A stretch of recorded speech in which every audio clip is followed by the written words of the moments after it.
Alors, on a posé la question à Cheikh Ibn Baz, rahmatullahi alayhi, Ma ma'na taghanni bil Qur'an.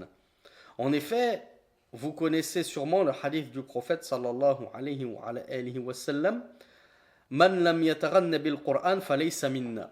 Alors, je vais vous le traduire exprès au premier sens littéral, et ensuite on va expliquer réellement ce que veut dire ce sens. Quiconque ne chante pas le Coran ne fait pas partie de nous. Alors la question c'est qu'est-ce que veut dire chanter le Coran? Est-ce que ce qui est voulu par chanter le Coran, c'est le faire comme certains lecteurs du Coran qui ont inventé ces alhan, je ne sais plus comment on appelle ça en français, ces tons, ces mélodies. Hein, il parle même de 7 alhan si je ne m'abuse, il y a 7 tons. C'est comme à l'opéra, il y a les baristas, baristas c'est le café je crois. Il y a baryton, je crois que c'est comme ça qu'on dit baryton, soprano, il y a des niveaux de voix. Ben, c'est pareil pour la lecture du Coran, il y a certains Corans qui ont inventé ces 7 mélodies. Et le cheikh nous dit que c'est une bid'a.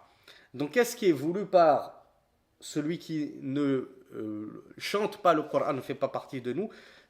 Ce qui convient de le traduire, c'est plutôt celui qui ne psalmodie pas le Coran. Parce que chanter, ça pourrait induire des frères et des sœurs en erreur et ils pourraient penser que le Coran se chante comme on chanterait une vulgaire chanson de R&B. Non, ce qui est voulu par chanter le Coran, c'est embellir sa voix par le Coran. Donc, psalmodier le Coran. Et la meilleure d'embellir sa voix par le Coran, ben, c'est justement d'appliquer les règles du tajwid. Ça va naturellement embellir ta récitation du Coran. Le prophète sallallahu alayhi wa sallam avait dit dans un hadith authentique Ma adhina Allahu li shay'in ma adhina li nabiyyin hasani sawt bil Qur'ani yajharu bihi. Allah n'écoute pas une chose comme il écoute un prophète doté d'une belle voix lisant le Coran, c'est-à-dire la récitation, à voix haute. Donc déjà on voit que Allah subhanahu wa ta'ala, il aime qu'on embellisse notre récitation du Coran. Deuxièmement, quelle est la sagesse, quelle est la faïda pour laquelle le prophète sallallahu alayhi wa sallam a spécifié les prophètes dans ce hadith-là? Pourquoi il n'a pas dit Allah n'écoute pas une chose comme il écoute un homme doté d'une belle voix lire le Coran? Non, le prophète sallallahu alayhi wa sallam a dit comme il écoute un prophète doté d'une belle voix lire le Coran.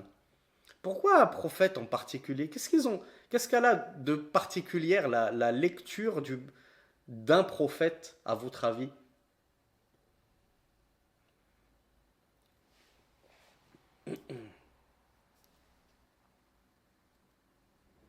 Ah oui, Nassim me dit elle est parfaite, effectivement. Samia me dit la crainte d'Allah. Bint Valérie nous dit c'est la meilleure des récitations. C'est tout ça, c'est al-khushu'. Est-ce que vous pensez qu'un prophète, lorsqu'il lit Kalamullah, la parole d'Allah, il est déconcentré comme nous? Il lit et puis il pense à son grec qu'il attend pour le ftour. Il pense au match de foot qu'il va faire ce dimanche. Il pense à ceci, il pense à cela. Donc la lecture d'un prophète, elle est pleine de recueillement, de sérénité, de méditation, contrairement à nos pauvres lectures à nous. Donc voilà pourquoi Allah subhanahu wa ta'ala n'écoute pas une chose telle qu'il écoute la lecture d'un prophète lisant le Coran.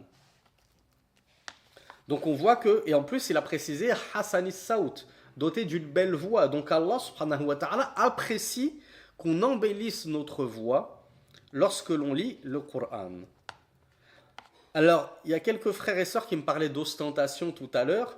Ça, c'est aussi une ruse du diable. Mon frère, ma sœur, fais attention de ne pas t'empêcher de bien réciter le Coran parce que le diable te ferait croire que tu vas tomber dans l'ostentation, parce que tu es réputé pour avoir une belle voix, etc. Délaisse les wasawis. Tu le fais pour Allah subhanahu wa ta'ala. Si tu sais que tu le fais pour Allah subhanahu wa ta'ala, c'est embellis ta voix. Lis une belle lecture. Vous croyez que les grands Qur'ans de la Mecque, de Médine, hein, tous vos récitateurs préférés, vous pensez qu'ils s'empêchent de bien lire parce qu'ils ont 1 million de personnes derrière eux?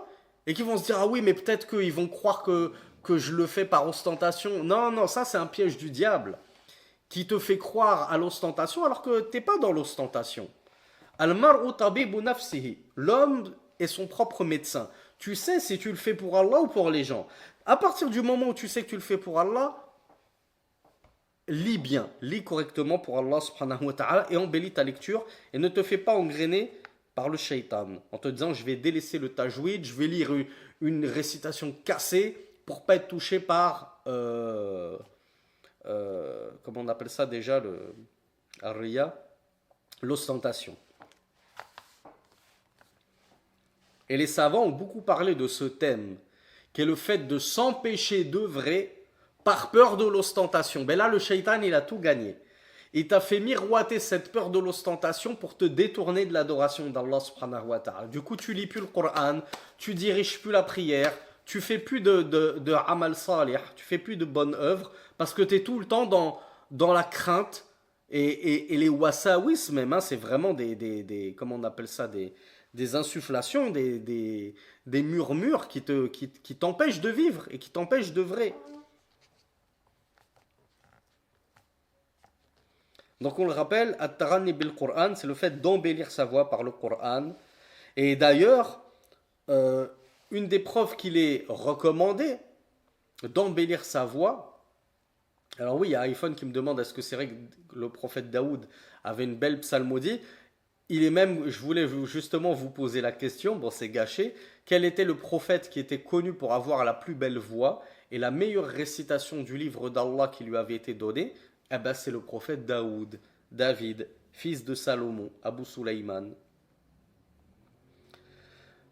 Le prophète sallallahu alayhi wa sallam était passé près de Abu Musa al-Ash'ari et il l'écouta lire le Coran et il savoura sa lecture. Et bien, lorsque s'en aperçut Abu Musa al-Ash'ari, après avoir lu le Coran, il lui a dit ô messager d'Allah, père de Sulaiman, qu'est-ce que j'ai dit?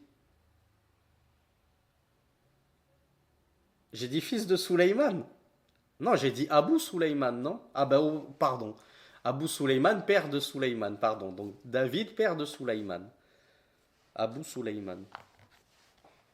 Donc le Abu Musa al-Ash'ari, lorsqu'il s'est rendu compte que le prophète sallallahu alayhi wa sallam avait écouté sa lecture, il a dit si j'avais su que tu m'écoutais au messager d'Allah, j'aurais embelli davantage ma récitation du Coran.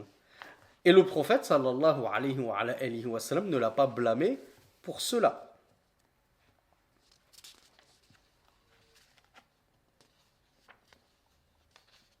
Le prophète sallallahu alayhi wa sallam a dit dans un hadith, notamment rapporté par Ahmed, Zayyinul Qur'an bi aswatikum, embellissez le Qur'an de vos voix. Donc cela s'applique aussi bien à l'homme qu'à la femme, avec les restrictions que nous avons mentionnées précédemment.